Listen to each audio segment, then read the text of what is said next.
Yo, kembali lagi guys di podcast gue Action Pod.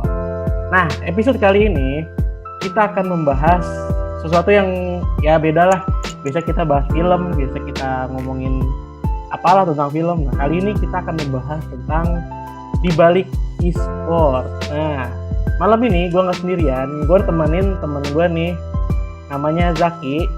Ya. Halo, apa kabar, Rafa? Nah, Zaki ini tuh salah satu temen gue di tim e-sport. Nah, bisa jelasin dulu, Jak, timnya apa? Ya, jadi aku satu tim sama Rafa di tim 4Action Men. Jadi tim kita namanya 4Action Men dan kita udah ngikutin banyak banget scrim dan turnamen tapi belum ada yang menang. Nggak apa-apa.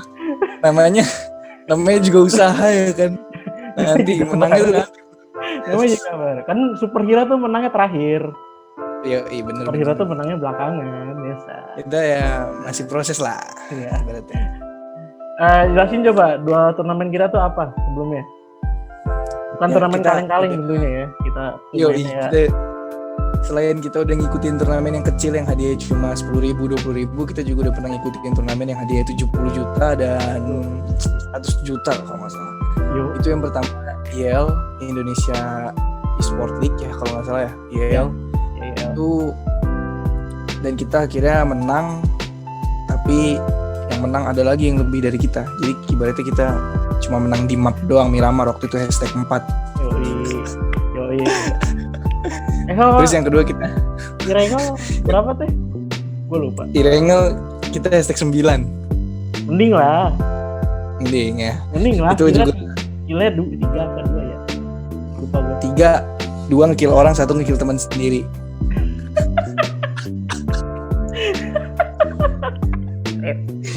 Ya kan? Iya kan? Gak sengaja. Gak sengaja. Gak sengaja itu. Nah itu dari situ kita gagal juara. Terus turnamen kedua, ibaratnya yang tadi tuh kita cuma jadiin itu kayak latihan ya buat turnamen yang ini nih. Turnamen yang 70 juta hadiahnya.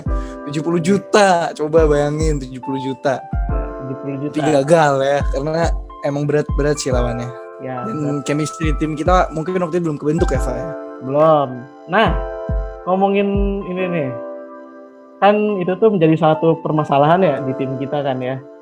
Nah, bisa gak sih lu jelasin coba permasalahan apa aja sih yang terjadi di tim kita itu? Terutama yang dari sebenarnya permasalahan banyak sih. Permasalahan di tim itu banyak, di tim kita ya banyak banget. Cuman ya paling utama sih paling di masalahnya chemistry. Balik lagi chemistry itu kan dari komunikasi kita tuh gimana ke teman-teman kita. Terus satu sama lain tuh dapet nggak kita tuh pesan yang disampaikannya oleh pemain lain dengan pemain satu dengan pemain yang lainnya. Tapi kalau misalnya pesan itu dapet dan pesan itu baik, akhirnya kebentuk chemistry. Mungkin waktu itu chemistry kita belum ada karena ya kita belum berani buat melakukan kayak suatu komunikasi yang baik lah ibaratnya. Kita belum dapet itunya, makanya chemistry kita tuh gagal di situ. Padahal sayang banget 70 juta cok. Kita juga masih baru kan. Iya benar. Kita dari Solo, kita nggak tahu siapa mereka. Iya benar. Jadi dasarnya chemistry-nya tuh masih kurang lah ibaratnya. Iya, main klasik aja jarang ya. Latihan loh tiap hari. Main klasik jarang tapi scrim mulu ya. Latihan loh tiap malam 3 Iya latihan setiap hari. Yalah nggak usah. Ya chemistry emang tiap malam 3 match dan ya chemistry emang nggak ya nomor 1 sih chemistry. Nggak segampang itu sih kebentuknya. Chemistry. Balik lagi ke komunikasinya gimana.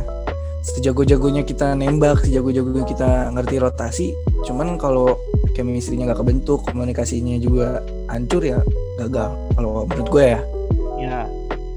Nah, menurut lo nih, gimana sih? Maksudnya seberapa pentingnya sih komunikasi nih buat dalam tim ini?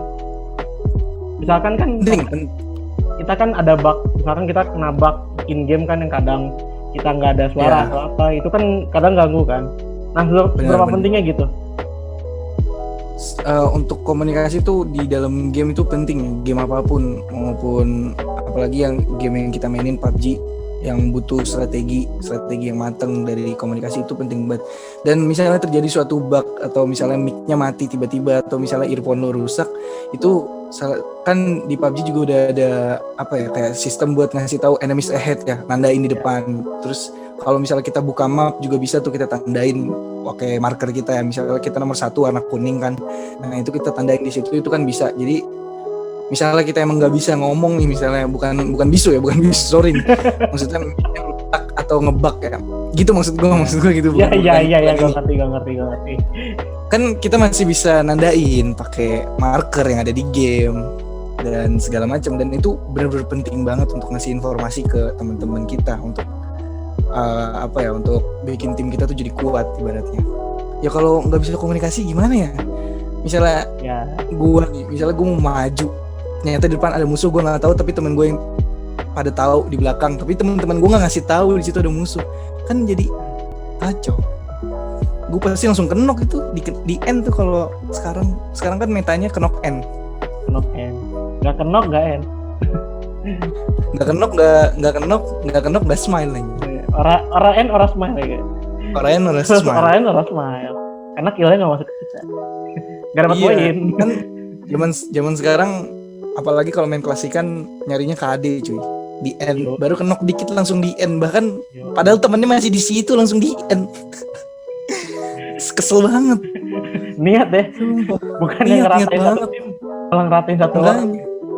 Emang ya. Jadi penting banget komunikasi ya. Dan kalau main klasik itu kadang kan kita suka misinfo gitu kan. Yang kayak kemarin contohnya, yang di Livik yang terakhir, yang gue ngeras duluan, lu masih di depan aja. Oh, itu makanya kan balik lagi komunikasi penting. Di situ sih emang selain komunikasi yang penting, kita juga jangan gegabah lah ibaratnya. Ya bukan gegabah ya, itu tuh pede ya benar. Kita tuh sekarang terlalu pede banget. Ternyata nggak ada kamera di belakang ya. Nomor 1 tetap komunikasi.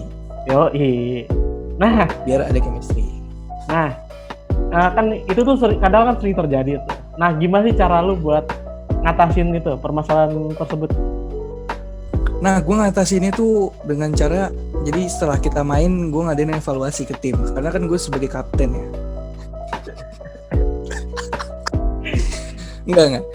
Jadi emang ya, kalau dari pandangan gue ya, dari pribadi gue, dari pengalaman gue, dan dari gue ngeliatin orang-orang lain, ya memang cara mengatasinya adalah ketika habis main kita tuh langsung evaluasi. Jadi kita langsung kayak lo kok gelap?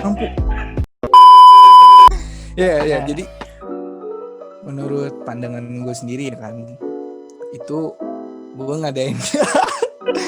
ngadain evaluasi setelah game. Jadi kita tuh ngebahas dulu yang terjadi itu apa yang sebelumnya terjadi di game tadi. Misalnya kita komunikasinya hancur, berarti cara ngatasinnya ya di next game kita jangan kayak gitu lagi. Kita harus kayak nanti komunikasinya yang bener ya, terus jangan ngaco lah ibaratnya, evaluasi. Jadi cara ngatasinnya evaluasi setelah game. Mau lu ngomongnya kayak gimana pun, sambil marah-marah kayak sambil santai-santai atau gimana ya, balik lagi itu semua evaluasi aja intinya. Jadi cara ngatasin gua evaluasi. Pasti kan kalau habis evaluasi itu, setelah game yang tadi berjalan terus kita masuk ke game baru, pasti itu berubah permainannya, jadi mungkin lebih baik ya kan, mengoreksi diri sendiri ya kan. Jadi intinya harus evaluasi juga. Apalagi kan kita mainnya online ya. Kalau offline kan mungkin kita kan online. Kalau offline kan mungkin kita lebih gampang lah ya buat. Kalau online kan kita main tuh di tempat masing-masing kan. Iya, kalau online kan kita main di tempat masing-masing, jadi kita sendiri juga kayak ya susah gitu. Balik lagi, jadi kita harus setelah game ya harus evaluasi. Nah, kalau menurut lo nih, apa sih yang membuat satu tim e-sport itu kuat gitu? Menurut gue ya, yang buat satu tim e-sport itu kuat, pertama dari pengalaman. Ya, pasti kan semakin banyak game yang dimainin, semakin banyak jam terbang, pasti kan semakin kuat kan tim e-sport tersebut. Terus yang kedua dari segi skill individual, maupun lu cuma misalnya satu tim lu berempat tapi empat-empatnya cupu ya mungkin nggak terlalu menonjol, nggak terlalu kuat ya kan. Ya. Jadi balik lagi kalau misalnya itu harus ada skill individual ya, walaupun cuma satu orang di tim pasti bakal ngebantu. Dan yang ketiga balik lagi komunikasi. Jadi buat apapun tim lu, kalau lu nggak bisa kontrol komunikasi dengan baik pasti bakal hancur sih. Nah, kan tiap tim tuh pasti ada role-role-nya lah ya. Nah, Bener, ada role-nya. Seberapa pentingnya sih role-role itu tuh? Kan kayak di kita kan ada squad kan, ada namanya engine leader, ada yang namanya apa? Satu lagi support ya. Support, sniper, raster, second raster. Role-role itu penting gak sih? Menurut gue role itu nggak begitu penting ya. Itu menurut gue ya, itu menurut gue. Tapi memang satu tim tuh harus ada role-nya, harus bisa memahami role-nya. Tapi ketika kita udah di dalam game, udah terjun nih, udah main di match, kan kita nggak bisa prediksi nanti kejadiannya bakal kayak gimana. Apakah misalnya gue support, tapi misalnya di keadaan gue harus menyerang, ya gue harus bisa jadi raser juga dong. Ya. Jadi menurut gue untuk role sendiri ya kita harus nguasain semuanya. Jadi nggak cuma satu role yang harus kita kuasain. Itu sih menurut gue. Jadi maupun udah ditentuin role ini role itu, menurut gue nggak terlalu penting. Yang penting kita harus bisa nguasain semua role. Jadi kan ibaratnya apa ya, kondisional lah di game. Tapi menurut gue role juga ada satu role yang penting banget sih. Itu IGL. Kalau IGL karena dia kan in game leader ya. Di game pasti harus. Soalnya dia kan tentuin jalur juga kan, buat kita masuk ke zona lah, buat kita zoning lah, pokoknya ya buat 1 step 2 step ke depan lah buat zonanya itu. Iya benar. Tapi kan balik lagi semuanya tuh kita harus menguasain semua role buat kondisional. Ya. Sama tadi gue pengalaman. Soalnya salah satu hal yang bikin gue awal terjun sebelum kompetitif kemarin, gue tuh masih main PUBG-nya tuh masih agak takut-takutan gitu, masih gak berani nabrak-nabrak gitu. Iya benar. Kelihatan banget. Maksudnya gue selalu ada paling belakang lah, killnya juga paling cuma 1-2. Tapi semenjak main di itu tuh kayak ningkatin game gue banget. Gue sekarang udah bisa kill 9, kill 8 satu game. Balik lagi kan ke pengalaman. Jadi semakin banyak kita bermain kan semakin banyak kita berkembang juga. Tapi balik lagi, kalau kita punya pengalaman ya kita harus berkembang juga. Maksudnya kalau pengalaman lu di situ-situ aja, misalnya main yang ngendok terus-terusan main ngendok sampai setahun lu main ngendok, yang gak bakal berkembang, percuma pengalaman. Padahal main di Livik turunnya di Blomster.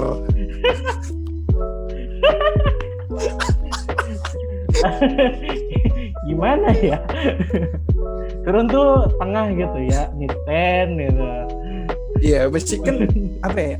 Masih itu map Livik masih mending kan. Kalau di Erangel mau turun jauh ya bebas. Kalau Livik ya map kecil, ngapain turun di pinggiran? Contoh tuh main Sunhawk turun langsung bootcamp lah. Nah, turun tuh jangan masalah camp tusun alpha. Ya. Masalah tusun ya belakangan kan. Iya. Bukannya barbar gaming bukannya hal yang jelek ya, tapi kan bagus gitu. Gak selamanya barbar jelek gitu. Gue kenapa pengen barbar, karena ya pengen berkembang. Kalau kita ngendok ya percuma anjir. Kan melatih aim kayak gitu kan, melatih aim seseorang dan gameplay juga kan. Iya betul, melatih aim segala macam. Makanya bisa dibilang kalau kata gue, permainan di klasik sama di turnamen tuh beda banget. Beda jauh banget. Turnamen dan klasik jauh. Mentaknya juga beda. Kalau klasik kan kita paling 1 zona 2 zona 3 kan masih udah dikit lah kadang ya. Kalau turnamen tuh masih lengkap kan. Kalau turnamen bahkan sampai zona 5, zona 6 itu masih banyak. Ya kan? Karena mereka karena sistemnya kan poin ya. Perang kali Bapak.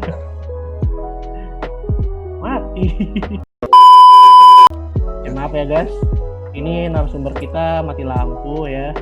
Emang ya? Iya mati lampu sumpah. Gak terduga loh. Emang Sorry ya? ya. Sorry audiens, mati lampu. Entah kenapa gitu, karena backgroundnya gelap kali, jadi ikutan mati lampu deh. Background dia Sampai mana gelap, tadi kita? gelap, gue lupa. Oh, klasik sama turnamen bedanya apa? Benar. Itu. Kalau klasik ya mau main barbar juga santuy kan.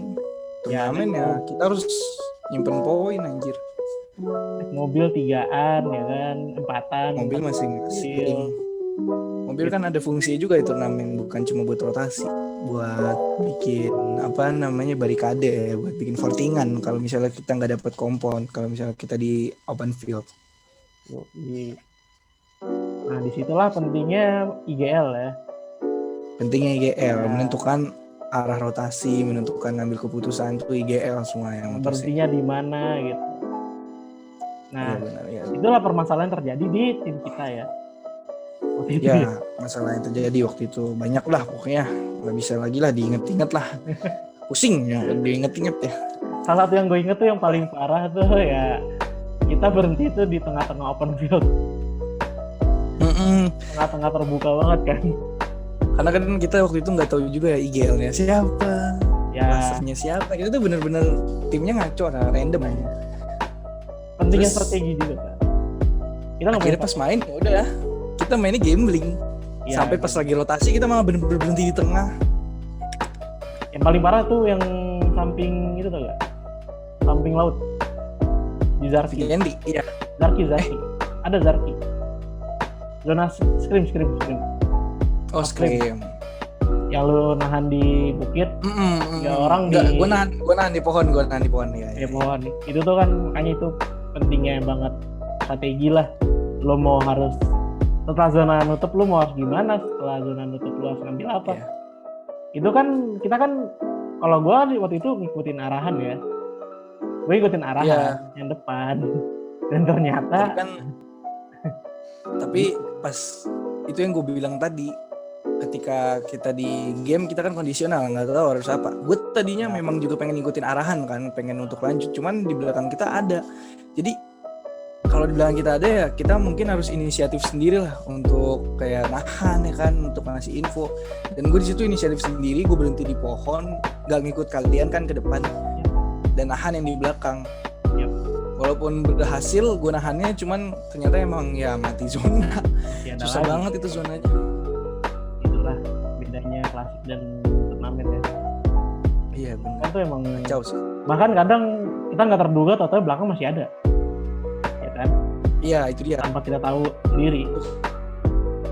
Kayak waktu match sekarang lah. Ya, dan FMIPA itu kan balik lagi ke pengalaman. Ya itu kan jadi pengalaman juga. Maksudnya setelah kita main kayak gitu kan kita juga jadi sering-sering buat zoning out belakang lah, meskipun belakang kita zona. Ya. Yap. Kan jadi lebih gitulah. Tetap ngelihat ke belakang. Ya ke depannya nih kan kita udah punya tim baru nih. For Action Man. Iya benar, tim baru. For Action Man. Kalau disingkat For Act.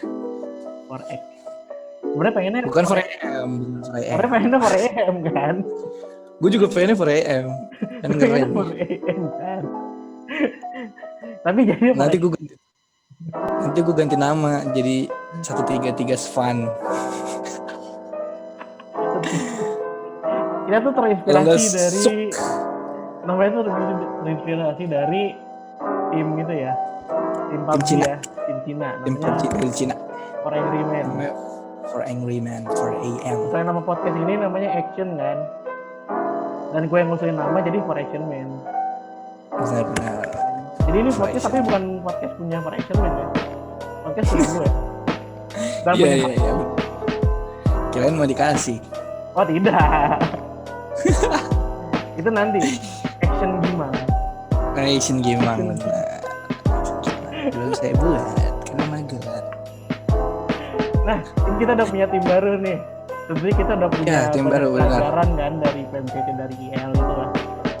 Nah, pelajaran yang dari lo nih, pelajaran yang bakal kita terapin nih buat di tim kita.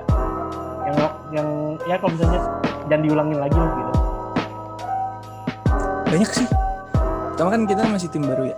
Terus kita ngikut scrim juga masih kalah. Terus kita ngikut turnamen juga masih kalah. Dan ternyata kalau misalnya dilihat dari pengalaman nih, dari yang udah, memang tim kita yang sekarang juga role-nya juga masih belum jelas ya kan. Maksudnya kita masih belum ngomongin role-nya apa, terus strateginya gimana, kita juga masih belum tahu. Bahkan untuk drop zone aja kita kan belum tahu ya. Cuman kalau gue sebagai IGL kan gue selalu turun di school kalau Erangel. Ya. Itu drop zone kita buat school. Jadi buat kalian nih kalau kita scrim ya, kalau ketemu tim ACT, school punya kita bos. Freestyle bos. School punya kita bos. Kan ada yang ngambil bos. Contoh yang PMTC. Kalau ya? di Yang PMTC. PMCC apalagi school tuh udah nggak bisa diambil punya kita. Udah ngatain lu 3 kan. 1. Iya. Satunya ngendok.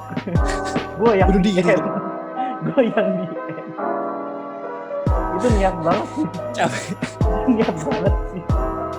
Makanya kan. Terus kalau misalnya untuk ini apa namanya, untuk pengalaman untuk dari yang lalu untuk tim sekarang ya, paling sih itu ya, kita bakal nentuin strategi karena kan kita belum punya strategi, nanti takutnya mainnya jadi kayak kemarin lagi. Terus untuk apa namanya, role kita bakal tentuin juga karena kan takutnya mainnya kayak kemarin lagi tanpa role. Terus untuk drop zone kita bakal tentuin juga selain Erangel ya. Erangel udah kita fix di school kalau kita misalnya scrim dan lain-lain. Dan itu sih paling, sama apa ya, chemistry sih bakal kita tingkatin lagi. Satu sih kendala 3 orang. Ya kita masih nyari orang yang maksudnya fleksibel untuk scrim.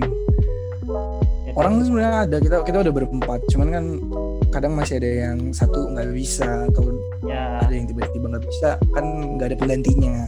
Ya. Jadi kita masih mencari orang sih untuk main. Buat yang mau ya guys. Scrim aja sih. Buat yang mau ya guys ya. Buat kalian yang mau ya, DM ya guys. langsung Sini DM Krava atau Nih, aduh nggak nongol tangan gua kan. Di bawah sini ntar ada gua taruh link ya. Kalau mau sih. Tapi kayaknya gua Iya, taruh link. benar. Siapa tahu kan mau turun di apa? Mau nyobain Di Sinpro school. lah. Oh, ya Mau benar. nyobain Sinpro lah. Main kan Pasti ya kita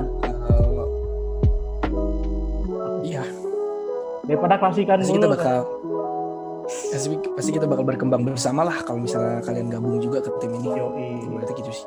Dan pengalaman juga kan. Iya, nambah pengalaman juga lumayan. Karena kita juga mempunyai mimpi ya dalam tim ini ya. Wih, benar. Siapa tahu Rencana kita pengennya pas scrim tuh orang bakal kaget pas lihat, wih ada anak ACT tuh.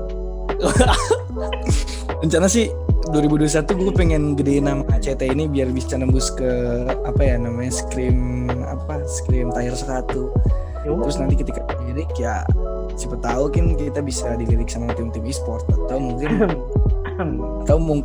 BTR. Aura ya, Aero ya. Morp. Apalagi gue lupa. Ya boleh. Nah terakhir nih, saran lu buat player-player baru.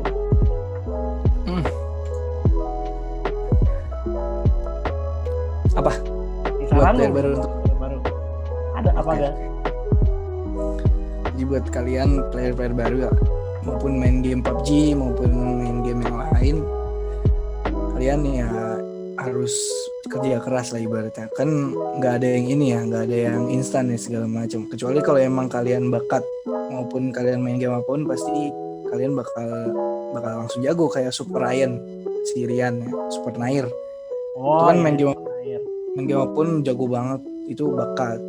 Tapi kalian yang mungkin yang baru main terus ngerasa dirinya nggak jago, ya itu harus banyak berlatih sih, banyak usaha, banyak kerja keras ya kan. Yang tadinya mungkin masih kaku, kalian harus berlatih.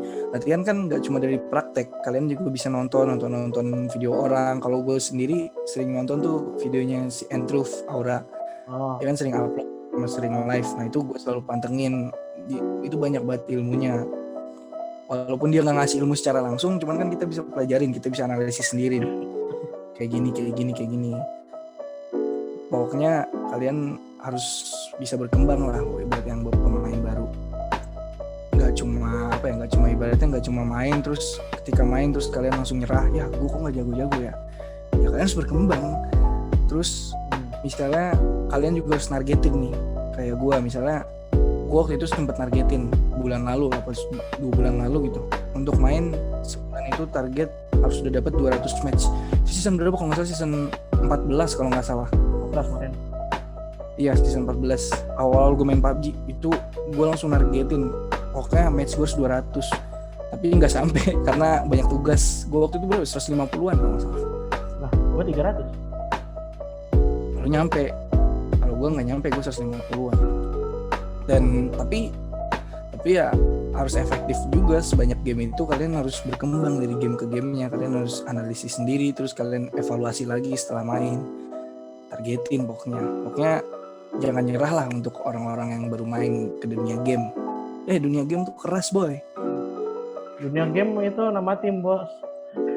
Iya kah? Adakah dunia game? Ada DG. Nggak tahu. Ya Allah, parah. Contoh nih guys, pemain baru. Tapi dari gue sendiri sih belum jago juga ya. Tapi bukan bermaksud untuk menggurui. Ini kan kita saling sama-sama berkembang. Ya dari gue sendiri itu sih saran gue untuk berkembang, karena gue ngelihat di dalam diri gue juga ada perkembangan yang cukup lah ibaratnya. Gue sama diri gue sebulan lalu beda cara mainnya, walaupun nggak terlalu kelihatan drastis ya, tapi beda. Sekarang lebih berkembang gitu. Walaupun prosesnya lama, nikmatin aja ya nggak? Gue juga kan, tadi gue bilang kan sebelum turnamen gue mainnya takut-takutan gitu. Gue main PUBG kan dari season 0 kan. Gue baru main lagi tuh di kemarin kan, season 14. Nah awal mainnya gue masih kaku banget. Gue masih pakai 2 jari. Masih S yang awal-awal lah. Akhirnya gue main 4 jari ya, nyoba-nyoba. Awalnya masih takut-takutan juga kan. Gak berani ngeras, gak berani apa. Akhirnya belajar lah. Liatin streamer gitu. Kayak kan gue ngikutin juga kan namanya Aura Jaden, makanya gue sekarang kebanyakan action.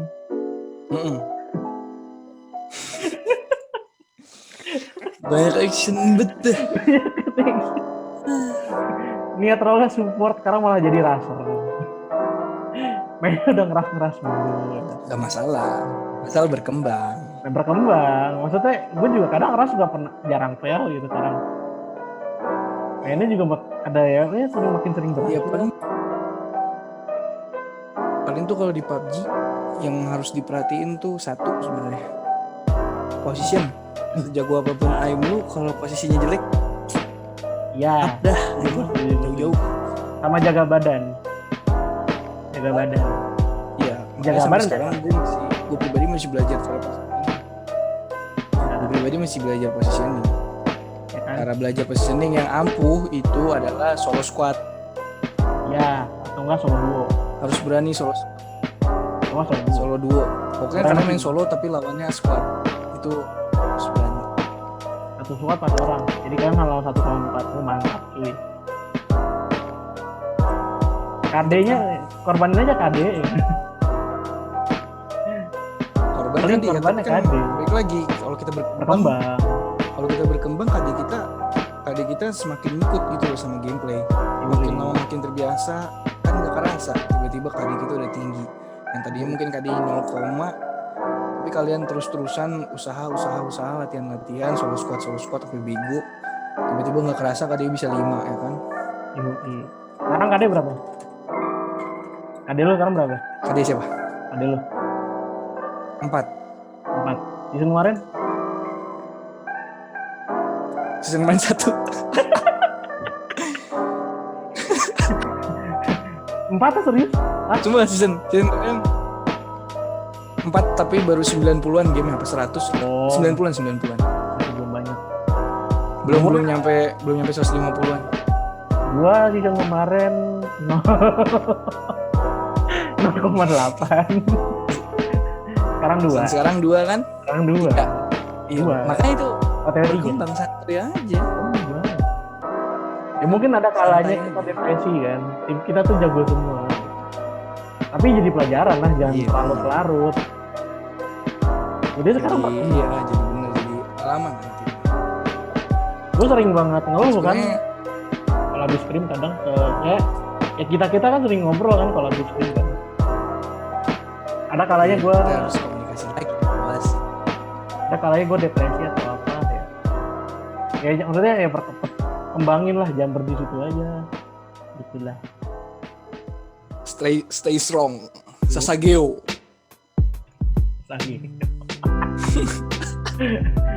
No kata lawannya Titan nah. Kata lawannya monster. Ada loh. Oh, Oh iya, monster nih. Iya. PUBG Hah? monster. Kirain Titan.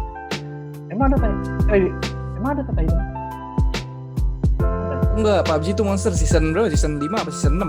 Oh, yang Season Godzilla. 7, yang monster Godzilla, yang Godzilla. laut. Yang Godzilla. Ya, Godzilla. Ya, gue masih main loh season itu. Kayaknya nggak dapat itunya. Iya. Nggak dapat glasier. Tahun lalu itu. Nggak dapat glasier. Sekarang kan kita udah tim Glacier, Paguyuban Glacier basic. Nggak tahu upgrade-nya gimana lah, pokoknya yang penting punya Glacier dulu.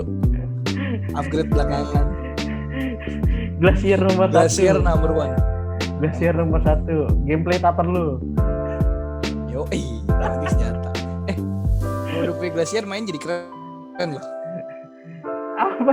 Cuman killing feed nongol nama, terus ada tulisannya, ada efek-efeknya doang gitu. Bedanya kalau yang nggak pakai glasier ya nama doang nongol. Gitu doang. Masih lebih fit. Ya ilah. Habis berapa coba itu? Aku masih nabung sih nunggu event. Gue pengen masuk dia kita. Makanya Dia Mas Juta. kayak target gue yang menang, at least yang menang. Yang menang kompetitif lah berapa? Iya. Kalau Dari kayak hadiah-hadiah kita pakai. makanya gue sampai sekarang masih belum beli akun ya, masih belum akun cuma gue. Ini dua anak nih udah. Dua anak udah ini. Namanya satu lagi Guys, inisialnya. akunku beli guys. Inisial anak satu lagi itu namanya Ojan ya. Inisialnya. Ya kenapa nggak kita undang saja ke Oh sini? iya kenapa kita nggak undang ya? Tadi udah punya podcast. Susah deh. Susah ya. Susah deh. Mabar nggak tahu sini? Mabar kagak? Kabar ya. Mabar ya udah. Si Ojang ngajakin. Ya udah. Yo guys, sekarang kita mau mabar ya guys. Jadi makasih yang udah dengerin podcast ini. Makasih udah dengerin ya. Terus tungguin podcast. Jangan lupa mampir ke podcastku. Jangan lupa mampir juga ke podcast aku. Nah guys, Malming ya. Kalian guys. bisa cari di YouTube Malming Malam Gaming. Ya. Kalau udah tahu report aja ya guys ya. Malam Gaming. Kalau udah ke YouTube ya, share report spam. Nah. Yo guys, makasih udah dengerin. Yo, makasih.